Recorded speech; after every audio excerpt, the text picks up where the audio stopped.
Welcome all of you to my video.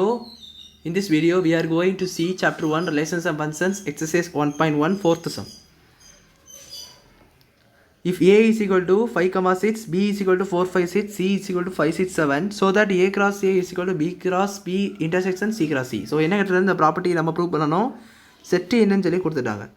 So solution ஸ்ட்ரைட்டாக நம்ம solution போயிடலாம். First A cross ஏ கண்டுபிடிங்க. A cross ஏன்னா தெரியும், ஒரே செட்டை அதே செட்டாக நம்ம கிராஸ் ப்ராடக்ட் எடுக்கணும். That is the A cross A. Same செட்டை சேம் செட்டாலேயே கிராஸ் பண்ணி தான் இந்த சேம் செட்டு கொடுத்துருக்கிறது ஏ கிராஸ் ஏ. ஸோ 5, 5, 5, 6, 6, 5, 6, 6 இதான் உங்களுக்கு ஏ கிராஸ் ஏ. இதை நீங்கள் ஃபஸ்ட் இக்குவேஷன் வச்சுக்கோங்க. இப்போ இதுதான் எல்ஹெச்எஸ். இப்போ ஆர்ஹெச்எஸ் பாருங்கள். B cross B, B cross பின்னா என்னது? 4, 5, 6 கிராஸ் 4, 5, 6.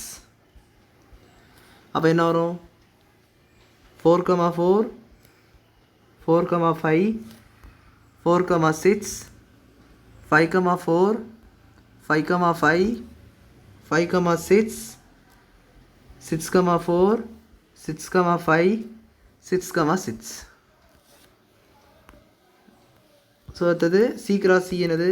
5, 6, 7 கிராஸ் 5, 6, 7. அப்போ என்ன வரும்?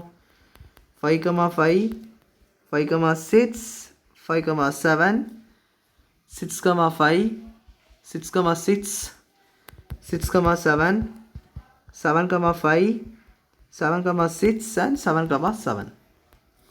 ஸோ இதுதான் வந்து C cross C B cross C. இதில் இன்டர்செக்ஷன் தான் கேட்டிருப்பாங்க ஆர்ஹெச்எஸில். ஸோ ஆர்ஹெச்எஸ் நம்ம எடுத்து எழுதிட்டு இருக்கோம். B cross B intersection C cross சின்னு பார்க்கும்போது மொத்தம் நம்மளுக்கு எல்ஹெச்எஸ் எது அதே தான் வரப்போகுது. 5, 5, 5, 6, 6, 5, 6, 6. செக் பண்ணி பார்த்தா தெரியும். ஸோ பாருங்கள் 5, 5, 6, 6, 6, 6. ஸோ இதுலேயும் பாருங்கள் 5, 5, 5, 6, 6, 5, 6, 6. வேறு எந்த நம்பர்ஸும் இங்கே சேமாக இல்லை. ஸோ இந்த 4 வரதுனால இது ஈக்குவேஷன் 2ன்னு எடுத்து ஃப்ரம் 1 and 2 நம்ம எடுத்த 1 and 2லேருந்து எல்ஹெச்எஸ் ஆர்ஹெச்எஸ் நம்ம எடுத்த ஆர்ஹெச்எஸும் எல்ஹெச்எஸும் கரெக்டாக இருக்குது. நம்ம அதை ப்ரூவ் பண்ணிட்டோம். பிக ப்ரூவ் த ப்ராப்பர்ட்டி. இங்கே கொடுத்த ப்ராப்பர்ட்டி நம்ம ப்ரூவ் பண்ணியிருந்தனால இந்த சம் வந்து இதோட முடியுது. ஸோ அவ்வளோதான் இந்த சம். இந்த சம் உங்களுக்கு புரிஞ்சிருக்கும்னு நினைக்கிறேன். ஏதாவது டவுட்ஸ் இருந்தால் கமெண்ட் செக்ஷனில் ஆஸ்க் பண்ணுங்கள். இந்த வீடியோ பிடிச்சிருந்தால் லைக் பண்ணுங்கள், ஷேர் பண்ணுங்கள், சப்ஸ்கிரைப் பண்ணுங்கள். தேங்க்யூ.